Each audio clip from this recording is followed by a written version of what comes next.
and welcome back to the Reapers. So we're in our Harrier again. We've got our Tuvas. Hello, Tuvas. Right, so I'm not going to look at these panels down here because they look complicated. Today's work is on the HUD. Yes, that's really complicated HUD. No doubt there's going to be several modes, and each mode's going to have lots and lots of bits we need to look at and work out what's what. So this, I've just done a fresh start, all on my own without auto start. And I've got the base HUD up. What is this HUD called? Like, is this like nav or what is this? Alright, so if you look on the left side of your front console, you'll see 3 master mode buttons. They'll be labeled as A/G for air to ground, nav, and VSTOL. Roger. Which one is currently lit up for you? Currently the one with writing on his VSTOL. Alright, perfect. So you are in the VSTOL master mode. This is the most complicated HUD mode that is available to you because it presents you with the most amount of information, because when you're in a hover, you want as much details as possible. So if you look at your HUD, as you probably already know, at the top of it is your heading indication. That tells you what heading you are at. Currently it's about 302 or something. Yeah. On the right hand side, you'll see the altitude as well. There's a T above the HUD, above the ribbon strip at the top. There's a T. What's that? Have you got that? It's, I believe, true heading, not magnetic. True heading. Correct. Roger, understood. Right. And sorry, where's the altitude? It's at the top right. It's reading 0 currently? Correct. Understood. And just below that is your vertical speed indicator in feet per minute. It's currently 0, but to the left of that is what looks like an outward-facing caret. Yep. Along a vertical row of dots. That is a graphical representation of your climb and descent. So 0 is that particular dot that is on at the moment, yeah? Yes. Okay. Just below that is your distance to waypoint. There are currently no waypoints set, so it's just 0, 0. So it would say, for instance, 10 miles to waypoint 3 or something, it could say. Correct. Roger. Below that is going to be, I guess that's just the current time. It doesn't seem accurate, but 06:16:56, and it's counting up in seconds. Copy. To the left of that is your nozzle position. That is your nozzle angle. Below that are your flaps angle, which will auto-adjust depending on what setting you have your flaps set to. Roger, I just noticed that when I turn the nozzle up, the flaps go up. When I go past 25 degrees, the flaps go down with the nozzle. Have you got that working? Yep. That is the computer trying to make sure you don't blow your flaps off with your engine exhaust. Understood. So I don't have to worry about burning my flaps off things. It's going to do it for me. It's going to adjust this for me.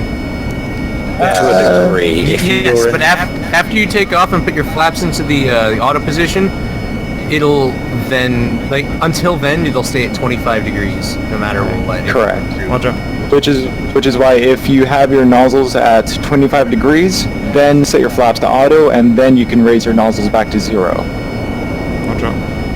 Okay. And then below that is an indication for your current nose wheel mode. It should be at nose wheel steering. If not, it's cast. Hang on. So you can have cast or nose wheel steering. How do I change the nose wheel steering? It's going to be your anti-skid switch on the bottom left console, right next to your landing gear lever, and just below the emergency jettison button.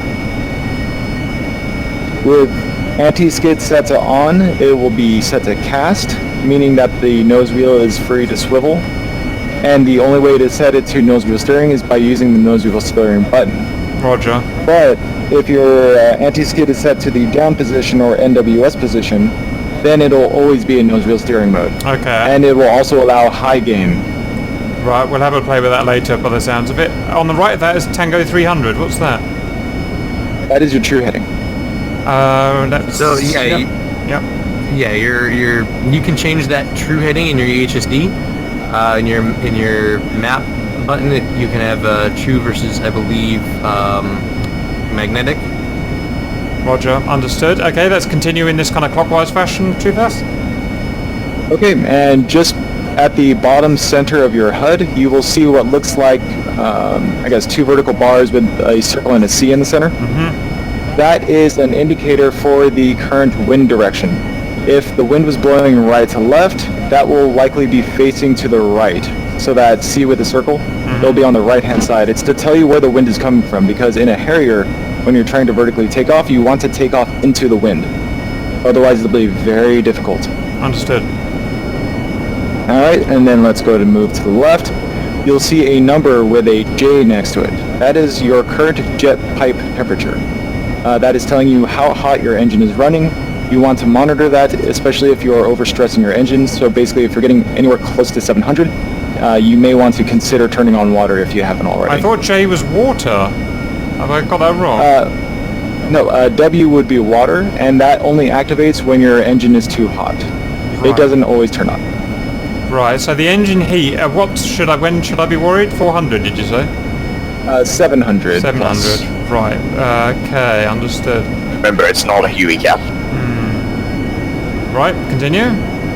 Alright, just above that is the R. That is your RPM percentage. So just use that if you want to see how much you are pushing your engine. Roger. Think of it as like your throttle position, but it can go over 100%. Roger. Alright, and to the up and left is going to be an S, and it should say 16. That is your current ground speed. S is ground speed in knots, yeah? Correct. Why is it ground speed? I've never had a plane that shows ground speed before. Why is it not indicated? Because the indicators is above that. Not just, yeah, you have Oh. indicated. Besides, have knowing your both. ground speed is good for when you come into land. Roger. So that you're coming, because if the wind speed is like 30 knots, then you might be coming in at 2 knots. If you're going 30 knots indicated. Understood? Alright, and the number just above that looks kind of like a fish symbol.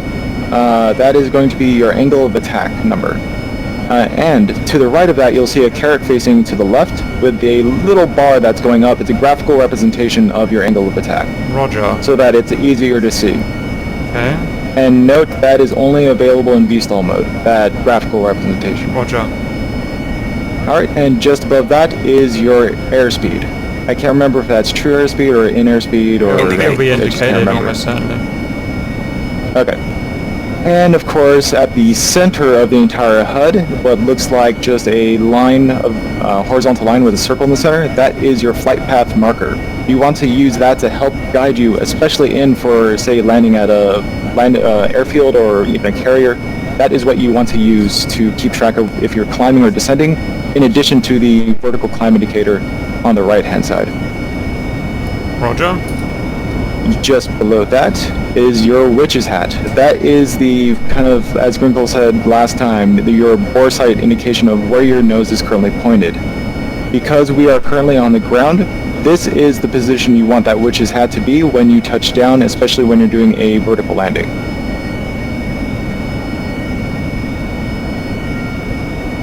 Roger. And I see, All right. I see a pitch ladder. I see negative 5 degrees, negative 10 degrees, plus 5 degrees. So we've got that pitch ladder there. The other thing I notice is a bunch of tags around the outside. AE, E2. That is your Yeah. RWR. How interesting. On the HUD. Yep, because it is very important for our Harrier pilot to know when he's going to be shot at. The RWR is displayed on the HUD. Right, so have you guys got the same then? E2, that must be an E2 Sentry or something?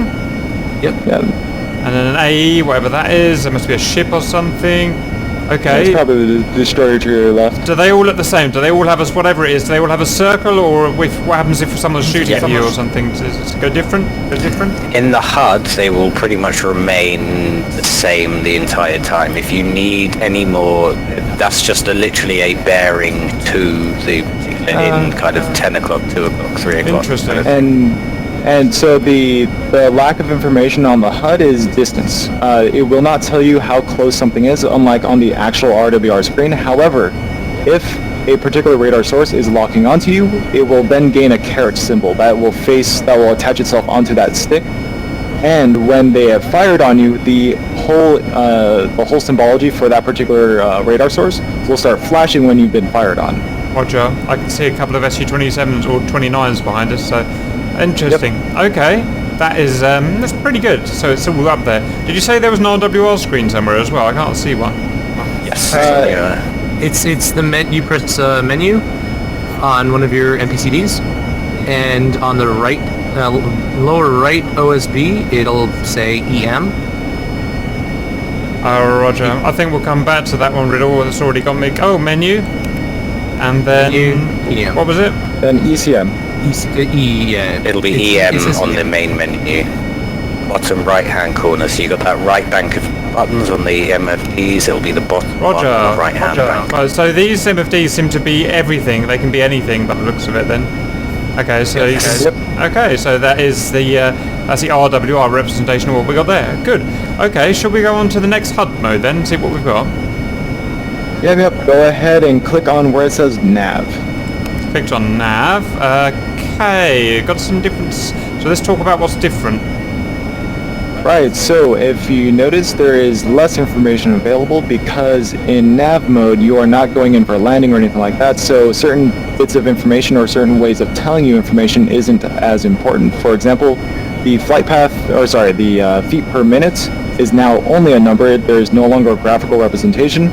The angle of attack is also just a number. It is no longer a graphical representation. And you get other pieces of information that was not available because who cares about Mach number when you're going in for a landing? So just below the angle of attack number, you'll see an M. That is your Mach number. Below that is a G. That is how many Gs you're currently pulling. S is the same as before. That is just your current ground speed. And max G, I think, is your max amount of Gs that you pulled in your current sortie. And remind me, what's 300? True heading tango. Okay, so that's that. And it's got some of the other stuff, flight path markers on there, pitch ladders on. There's no witch's hat, I noticed. And correct. No wind direction because it's not needed in this. So would you actually switch to nav by hand, or does it do it automatically when you're flying above a certain speed or something? You would have to switch it manually. Okay, all right. Are we ready to go on to the next mode? Yep, let's switch over to air to ground. Okay, we're now on air to ground. Looks similar to nav to me. Yes, it has very similar information to nav, but they do reduce it even further because when you're going in to line up attack runs on ground units, you don't want too many symbols to be in your way to prevent you from losing track of your target. So they reduce it even further, so this is going to be your least cluttered option. Currently, because I think the master mode switch isn't on, you'll probably see 4